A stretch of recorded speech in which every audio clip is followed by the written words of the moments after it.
Good morning, evening, and or afternoon, depending on your time zone. You know how we like to start these videos, or I guess you don't, because this is the second of its type. This is going to be episode 2 of Let's Talk Video Games. I don't have a really snarky name for it yet, but today's episode is going to be about... I lost my copy. It's in my lap. I didn't lose it. It was in my lap. We're going to be talking Cyberpunk 2077. I know, I'm opening Pandora's box at this one, but... this isn't going to be like a super professional review or anything like that. I'm just going to talk about my experience with the game when it first launched in December 2020, when I returned it, how I ended up getting it again, my thoughts on the game, and why I ended up liking the game as much as I did.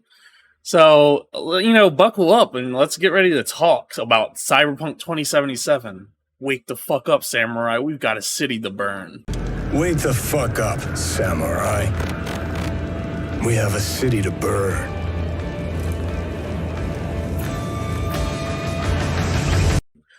All right. Let's see.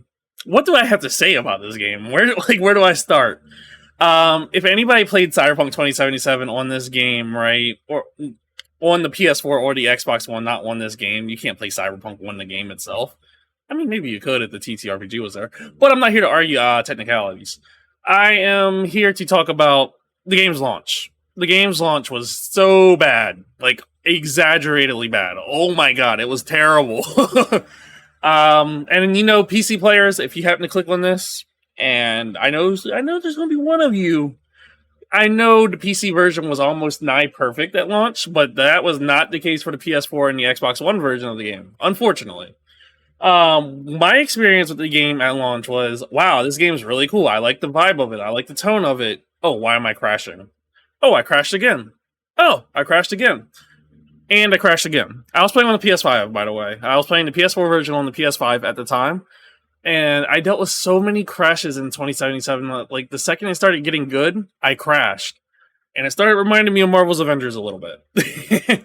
Not gonna lie, that's for my Avengers fans of the channel. I'm just messing with you. Please do not burn me at the stake for it.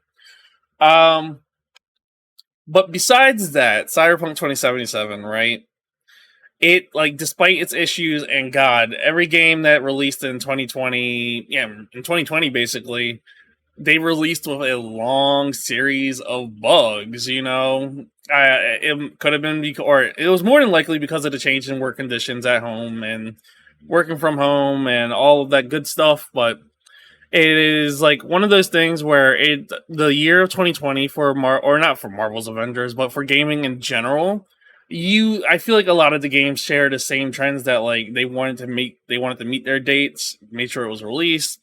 And unfortunately, Cyberpunk 2077 was one of the victims of a terrible launch with a lot of bugs. And I'm not going to double down on, like, talking about how bad the launch was. If you played 2077, you were there, you played it. Gosh, I remember at the time they actually made Sony enforce a refund policy because CD Projekt Red wanted to give refunds back, because I spent like several days trying to get a refund from Sony, and Sony was just like, hey, you started the game already, you cannot refund the game. And I was just like, but CD Projekt Red told me I could.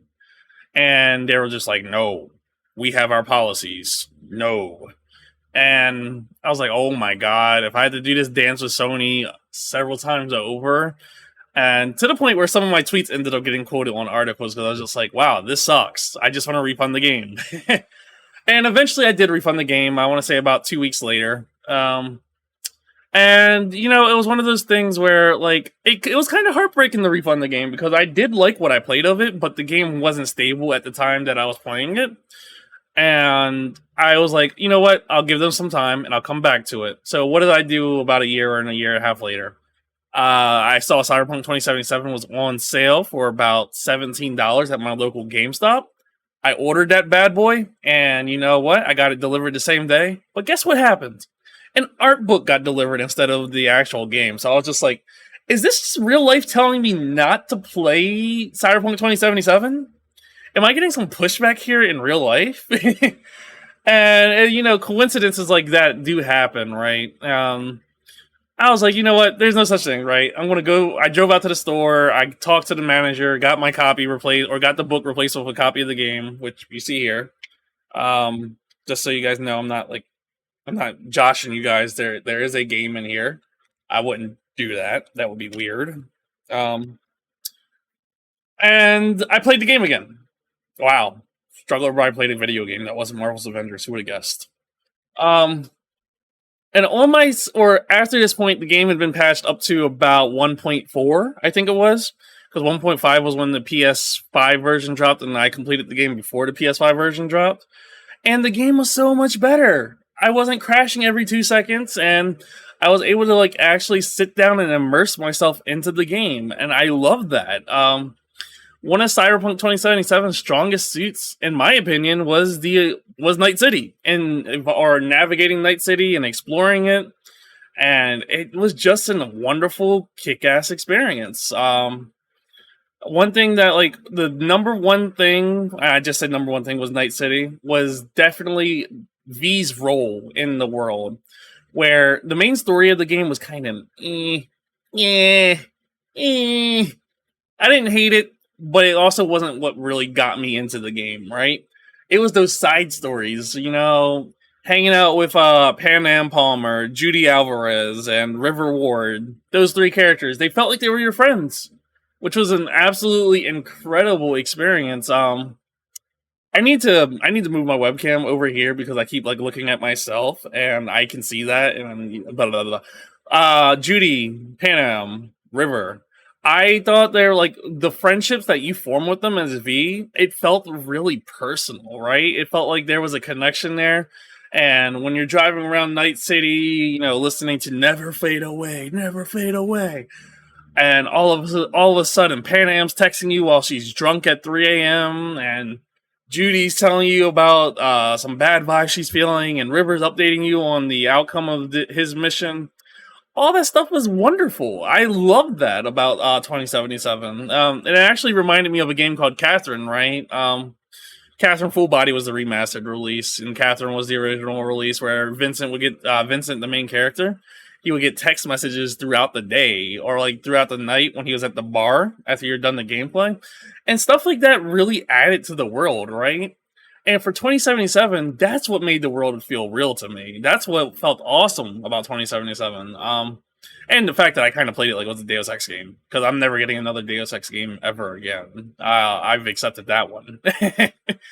But I don't know.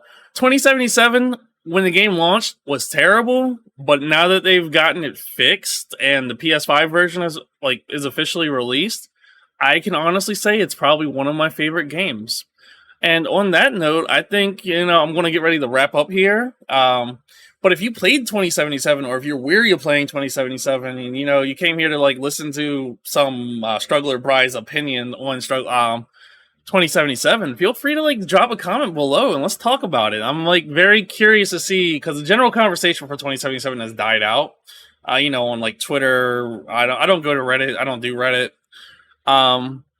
But let's talk about it. I would really love to see what is your opinion on 2077? Were you a victim of the game's launch? And I know victims kind of over dramatizing it, but we like to be a little dramatic here. Let's talk about it. If you want to see, if this is the second video of a new series that I'm going to try to do of Let's Talk Video Games, where I give my thoughts on upcoming game releases and games that I've completed, and this is just an area for me to grow as a content creator outside of Marvel's Avengers, and I really look forward to talking about video games, as the title of the production would suggest. But anyways, have a wonderful night, day / evening, depending on your time zone. I'll be signing out here, and don't forget to leave a like, comment, and subscribe if you want to talk with Struggler Bri about some video games.